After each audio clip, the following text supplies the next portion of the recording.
For more on the deal and the market in general, let's get to today's five-star fund manager. Bill Smead is portfolio manager of the Smead Value Fund with over $4 billion in assets under management. Bill, it's great to have you back. Welcome.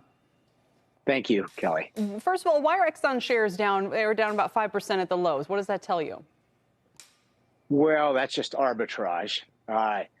There are many people that own Pioneer that won't want to own the combined company, and then secondly, if I'm an oil investor, I don't like what you just played of what he said. Yeah, I don't think if you look in the charter of the Exxon Corporation, it says to make a few bucks and kowtow to the body politic.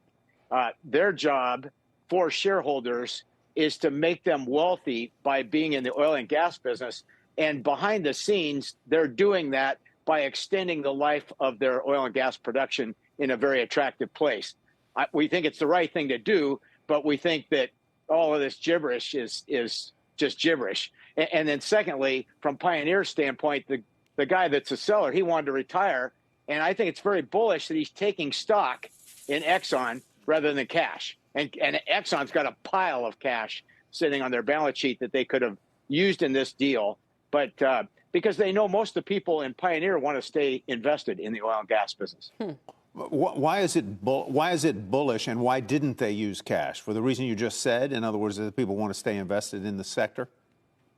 Yeah, if you pulled up a chart for the last 30 years on what part of the S&P is in the energy space, and that's the overall energy space, it's tiny. I think in 81 it was 29.74. In fact, the Magnificent Six were the six large oil companies, the top 8 market caps in the world in 1980. Mm-hmm. So it dropped to about 2% around Saudi Sunday in 2020. That was a 220-year low in commodities versus stocks.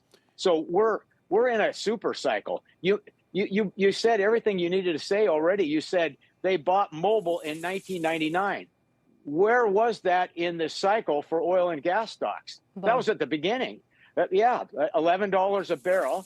And no one was talking about a brick trade back then in 99. But that's exactly what ended up happening is everybody got so excited of providing oil and gas to the economic revolution in China and Brazil, Russia, India, and China. So nobody could see that forecoming. And that's where we are in the cycle. This is the third big super cycle in oil and gas. The first was 71 to 81. The second was 99 to 2011. And this is the third one. Scarcity creates value. Let's talk about some. You do not own either ExxonMobil or Pioneer Natural, but you do own some energy and you do own some real estate. Among your top holdings are Occidental Petroleum, ConocoPhillips. I don't know whether that is really the total of your energy holdings or most of it. But why don't you walk us through energy and real estate and why? Well, it's a little depressing, Tyler, so I apologize ahead of time. We are completely convinced that inflation is too many people with too much money chasing too few goods. That's what happened from 71 to 81. It was the Vietnam War and Johnson's Great Society created massive government monetized debt, followed by a whole bunch of baby boomers and then the Arab oil embargo.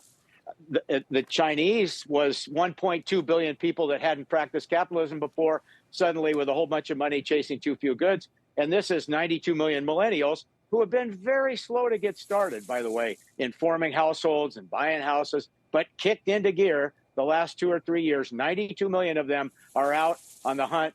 More weddings last year and this year. So the game is engaged. Too many people with too much monetized.